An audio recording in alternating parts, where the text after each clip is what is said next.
नमस्कार दोस्तों, आपका हमारे चैनल सनातन दर्शन में बहुत बहुत स्वागत है।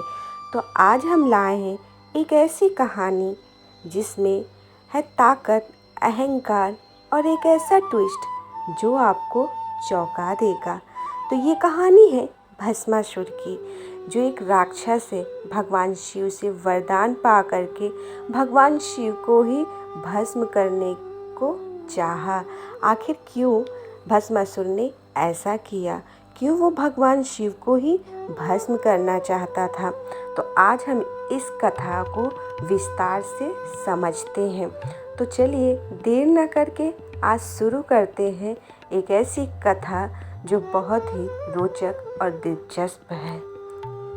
कहते हैं कि प्राचीन काल में जब देवता, असुर और मनुष्य सभी तप और साधना द्वारा ईश्वर को प्रसन्न करने की होड़ में लगे रहते थे, एक राक्षस था जिसका नाम था भस्मासुर। वह अत्यंत महत्वाकांक्षी और अभिमानी था, लेकिन साथ ही भगवान शिव का परम भक्त था। तपस्या की शुरुआत उसने तपस्या की। यह भस्मासुर को यह लगता था कि अगर उसे ऐसी ही शक्ति मिल जाए जिसमें वह अपने शत्रुओं को छूते ही भस्म कर दे, तो वह समस्त सृष्टि का स्वामी बन जाएगा।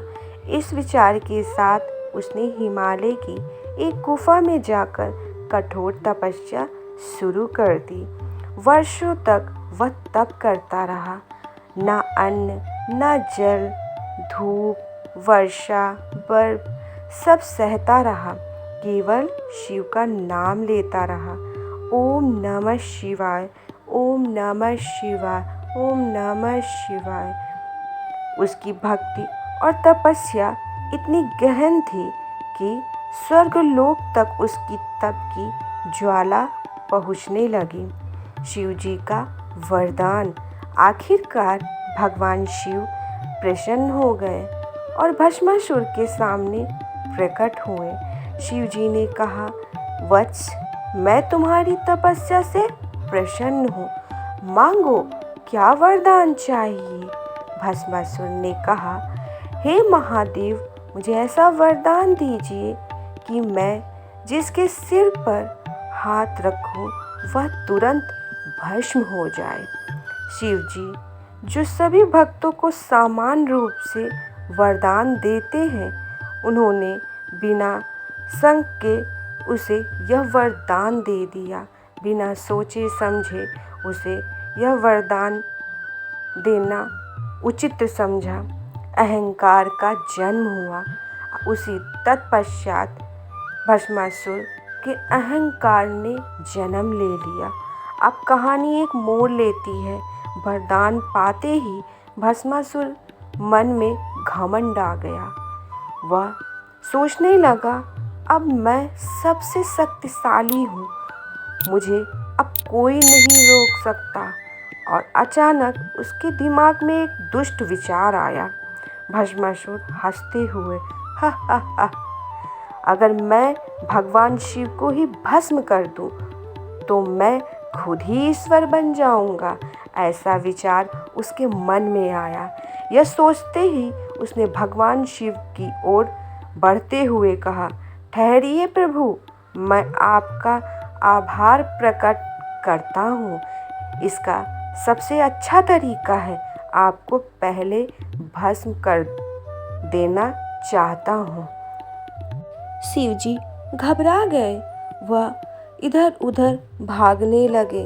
अपने बचाव के लिए वो इधर उधर वन वन भटकने लगे।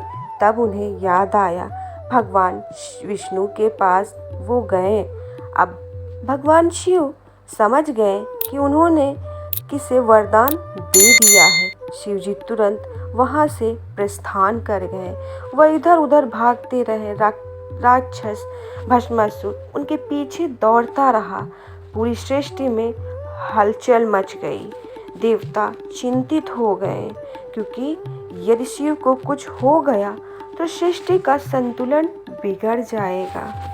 अब सभी देवताओं ने भगवान विष्णु से सहायता मांगी। भगवान विष्णु ने यह जानकर कि भस्मासुर मूर्ख, लालची और स्त्री आकर्षित है, एक योजना बनाई। वे एक अत्यंत सुंदर स्त्री के रूप में प्रकट हुए। यह था मोहिनी रूप। मोहिनी और भस्मासुर नृत्य की चाल।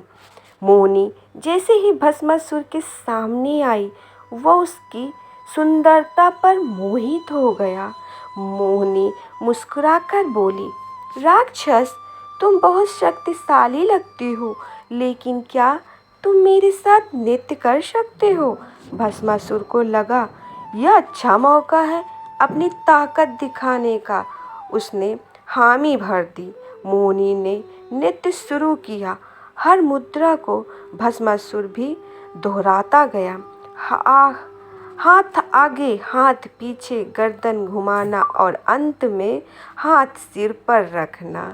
जैसे ही भस्मासुर ने मोहिनी की देखा देखी अपने सिर पर हाथ रखा, वह तुरंत ही वहीं भस्म हो गया। अंत शिवजी की प्रशंसा और शिक्षा। भगवान शिव लौट आए। सभी देवताओं ने उनकी स्तुति की। भगवान विष्णु की चतुराई ने फिर से संसार को विनाश से बचा लिया। कथा से शिक्षा। शक्ति का घमंड विनाश का कारण बनता है। ईश्वर जब वरदान दे तो उसका उपयोग संयम और विवेक से होना चाहिए। बुद्धि बल से नहीं, अधिक प्रभावशाली होती है। सच्चे भक्त की पहचान उसके व्यवहार से होती है, केवल तपस्या से नहीं। तो प्रिय दोस्तों, अगर आपको ये कहानी पसंद आई हो तो लाइक, शेयर और सब्सक्राइब करना ना भूलें और कमेंट में बताइए अगली कहानी किस देवता या दानव पर हो। तो तब तक के लिए आप इंतज़ार करिए एक रोचक कथा का। तो हम आपको मिलते हैं नेक्स्ट वीडियो पे। तब तक के लिए राधे राधे, जय श्री कृष्ण। भगवान आप पर कृपा बनाए रखें।